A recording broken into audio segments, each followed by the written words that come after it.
भूत का बच्चा। हमारे आसपास भूतों की एक काल्पनिक दुनिया है, लेकिन हम उस दुनिया से बिल्कुल अनजान रहते हैं।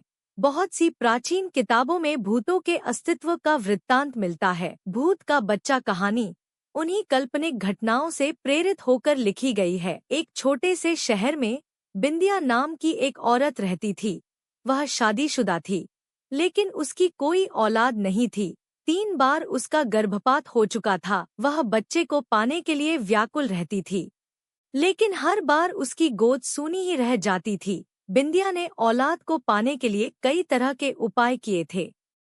इसके बावजूद उसके घर का आंगन बच्चों की किलकारियों के लिए सूना था। बिंदिया का पति एक मजदूर था और वह अपनी पत्नी से बहुत प्यार करता था। उसे भी अपने बच्चे की चाहत थी, लेकिन ऊपर वाले की मर्जी के बिना उसका यह सपना पूरा नहीं हो सकता था। बिंदिया चौथी बार फिर से गर्भवती होती है। इस बार दोनों बड़ी उम्मीद से गर्भ के बच्चे का ख्याल रखते हैं। बिंदिया का पति उसके खाने पीने की बहुत सी चीजें लाकर रख देता है और कहता है कि इस बार तुम्हें अपने बच्चे को पूरा पोषण देना होगा, जिसके लिए तुम्हें मजबूती से खाना पीना होगा और अपना ध्यान भी रखना पड़ेगा। बिंदिया अपनी पति की बात सुनकर सर हिलाती है। दरअसल वह अंदर से टूट चुकी है। बच्चे को पाने की उसने अपनी सारी उम्मीदें खो दी है, लेकिन अपने पति के आत्मविश्वास को देखकर वह अपनी हिम्मत बढ़ाती है और तय करती है कि इस बार वह मां बनकर ही रहेगी।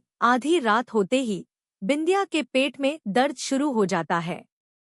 अचानक बिंदिया के पति की नींद खुलती है और वह बिंदिया को अपनी गोद में लेटाकर हौसला देता है। लेकिन जब दर्द बर्दाश्त के बाहर होने लगता है, तो वह अपनी पत्नी को अपनी पीठ में लादकर अस्पताल के लिए भागता है। रास्ते में बिंदिया बेहोश हो जाती है। बिंदिया का पति उसे वहीं जमीन पर लिटा लेता है और जोर जोर से मदद के लिए चिल्लाने लगता है। तभी पास में स्थित श्मशान से एक चंडाल निकल कर आता है। उसके हाथ में एक पानी का ग्लास होता है। वह आते ही बिंदिया के चेहरे में पानी छिड़कता है। बिंदिया धीरे धीरे अपनी आंखें खोलती है। तभी बिंदिया की प्रसव पीड़ा बढ़ने लगती है। बिंदिया का पति उसे जोर से पकड़ लेता है और उसका हौसला बढ़ाने लगता है। श्मशान का चंडाल अपने कपड़ों से राख निकालकर बिंदिया के पेट में लगाता है, जिससे बिंदिया की तकलीफ शांत हो जाती है और कुछ ही पल में एक बच्चा पैदा होता है। लेकिन काफी देर तक जब बच्चे में कोई प्रतिक्रिया नहीं होती तो बिंदिया रोने लगती है, क्योंकि यह बिंदिया का चौथा बच्चा था जो पैदा होते ही उसे छोड़ गया। बिंदिया का पति बच्चे की मौत से दुखी हो जाता है, लेकिन वह अपनी पत्नी के सामने अपना दुख व्यक्त नहीं करता। तभी उसकी नजर चंडाल पर पड़ती है। चंडाल हाथ जोड़कर आंख बंद किए हुए कोई मंत्र पढ़ रहा होता है।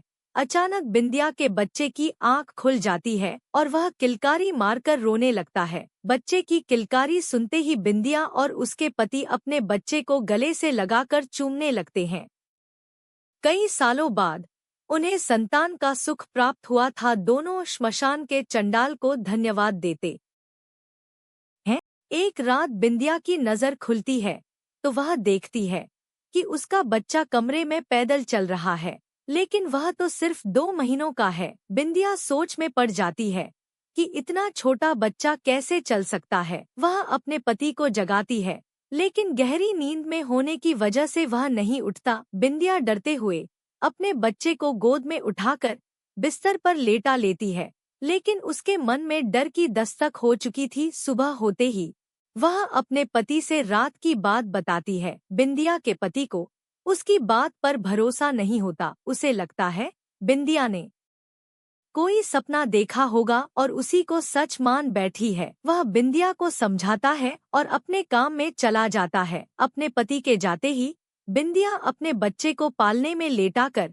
घर के काम करने लगती है। घर के काम के बाद बिंदिया अपने बच्चे को दूध पिलाने के लिए उसके पास जाती है और वह डर जाती है जब अपने बच्चे को खून से भिड़ा हुआ मुर्गे के पंखों के साथ खेलते देखती है। तभी पड़ोस की महिला बिंदिया के घर आती है और कहती है, मेरा मुर्गा नहीं मिल रहा है, क्या तुम्हारे घर में आया है? बिंदिया कुछ नहीं समझ पा रही थी। उसका दिल मानने को तैयार नहीं था कि इतने छोटे से बच्चे में इतना बड़ा मुर्गा खा लिया था। वह अपनी पड़ोसन से झूठ कह देती है कि मैंने नहीं देखा है। शाम को जब बिंदिया का पति घर आता है तो बिंदिया बहुत घबराई होती है और कमरे के कोने में शांत बैठी होती है। वह आते ही बिंदिया से कहता है, क्या हुआ, तुम ऐसे क्यों बैठी हो? तभी वह अपने पति के गले लगकर रोने लगती है और कहती है, यह कोई साधारण बच्चा नहीं, क्योंकि आज इसने पूरा जिंदा मुर्गा ही खा लिया। बिंदिया का पति यह बात सुनते ही हक्का बक्का रह जाता है। वह जल्दी से उसी श्मशान की तरफ भागता है जहां यह बच्चा पैदा हुआ था। वहां पहुंचते ही उसे वही चंडाल फिर से दिखाई देता है। उनके पास पहुंचते ही वह कहने लगता है, बाबा, वह बच्चा तो असाधारण है, क्या उसे कोई भूत बाधा आई है? लेकिन चंडाल को सब कुछ पहले से ही पता था। वह कहता है, तुम्हारा बच्चा तो पैदा होते ही मर गया था, लेकिन तुम लोगों के दुखों को देखते हुए मैंने एक प्रेतात्मा को तुम्हारे मृत बच्चे के शरीर में प्रवेश करवा दिया था, जिसकी वजह से वह जिंदा है। लेकिन वह एक अमावस्या तक ही प्रेतात्मा उस बच्चे के शरीर में रह सकती है और उसके बाद तुम्हारे बच्चे की सांसें बंद हो जाएंगी। चंडाल की बात सुनकर वह उनसे इस समस्या के समाधान पूछता है। चंडाल बताता है कि यह तो तुम्हारे कष्टों की शुरुआत है। अगर वह बच्चा तुम्हारे घर में रहा तो हर दिन तुम्हारे घर में मौत का तांडव होगा, क्योंकि यह भूत का बच्चा है। लेकिन यदि बच्चे की माँ श्मशान में सारी रात उस बच्चे के साथ भूतिया साधना करें तो तुम लोगों की जान बच सकती है। बिंदिया का पति अपने घर पहुंचकर अपनी पत्नी को सारी बात समझा देता है, लेकिन वह अपने बच्चे से जुदा नहीं होना चाहती। वह कहती है, जब तक मेरा बच्चा मेरे साथ है मैं उसे जानबूझकर अपने से अलग नहीं कर सकती, भले यह मेरी जान ही क्यों न ले ले। बिंदिया के पति को अंदाजा था कि उन्होंने बहुत बड़ी आफत पाल ली है। वह मन में तय करता है कि जब बिंदिया सो जाएगी तो वह उसके बच्चे को उससे अलग कर देगा। बिंदिया का पति रात होने का इंतजार करने लगता है। जैसे ही बिंदिया सो जाती है वह बच्चे को लेकर श्मशान पहुंच जाता है और चंडाल के पास जाकर कहता है, बाबा, ये आफत आप ही संभालो, बस हमें बचा लो।